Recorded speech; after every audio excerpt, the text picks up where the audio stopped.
n'avez pas la connaissance approfondie des écrits sacrés, naturellement, vous allez vous faire avoir, bêtement d'ailleurs. Parce que l'argent et l'or ne sont pas ces choses-là qui sont importantes. Ce n'est pas ces choses-là qui sont importantes.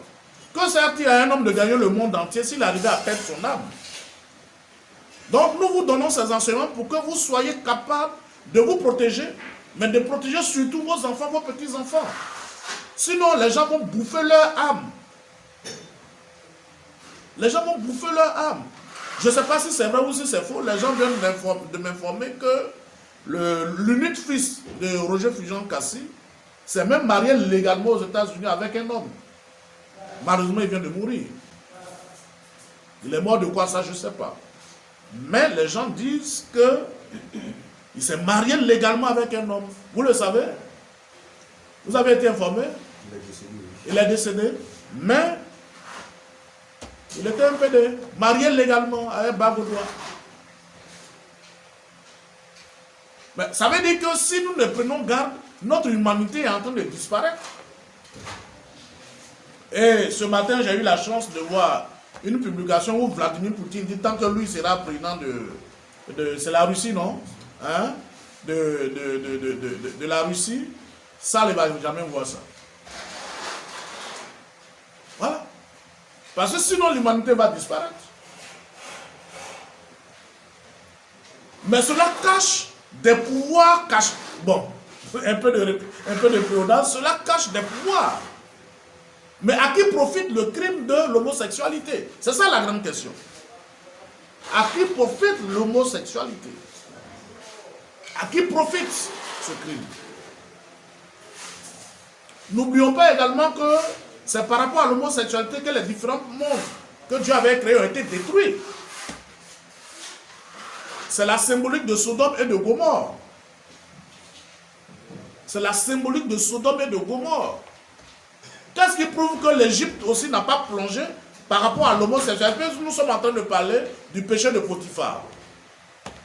Qu'est-ce qui prouve que l'Égypte n'a pas perdu son pouvoir royal par rapport à cette histoire de Potiphar qui est un symbole?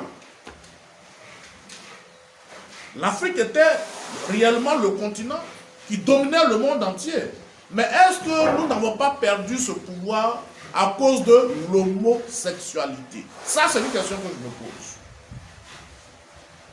Et comme je vais rencontrer mes belles ces temps-ci, je sais qu'ils vont mieux m'expliquer. Mais je suis sûr que l'homosexualité a une part de responsabilité dans la chute du pouvoir africain. Je suis sûr. Donc, nous devons faire très attention. Nous déjà, nous n'avons pas de problème. Nous, on va déjà vers la tombe. Ou bien, mais c'est pour nos enfants qui arrivent derrière. C'est pour nos enfants qui arrivent derrière que nous devons nous battre. Et l'onanisme dont nous allons parler tout à l'heure est le plus grand de tous les péchés. Il faut faire très attention. À qui profite le crime de l'homosexualité? Et ça, c'est une question à laquelle chacun de nous doit pouvoir répondre. La plupart des jeunes qui se sont adonnés à ça, beaucoup sont morts aujourd'hui.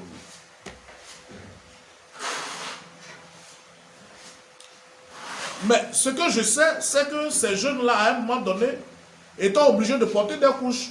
Parce que l'anus n'a pas la même fonction que le vagin. Non, rappelons les choses par leur nom. Ils étaient obligés de porter des couches. Si, dès qu'ils mangent en même temps, ça coule pas, il n'y a rien pour retenir. Qui porte couche parmi vous ici? Et donc, ça pue. Ça dit qu'ils passent, ils sont mauvais. Pourtant, c'est des jolis garçons. À qui profite le crime de l'homosexualité? Pour des petits billets de banque, peut-être pour une voiture. Tu vas porter aux couches comme un bébé.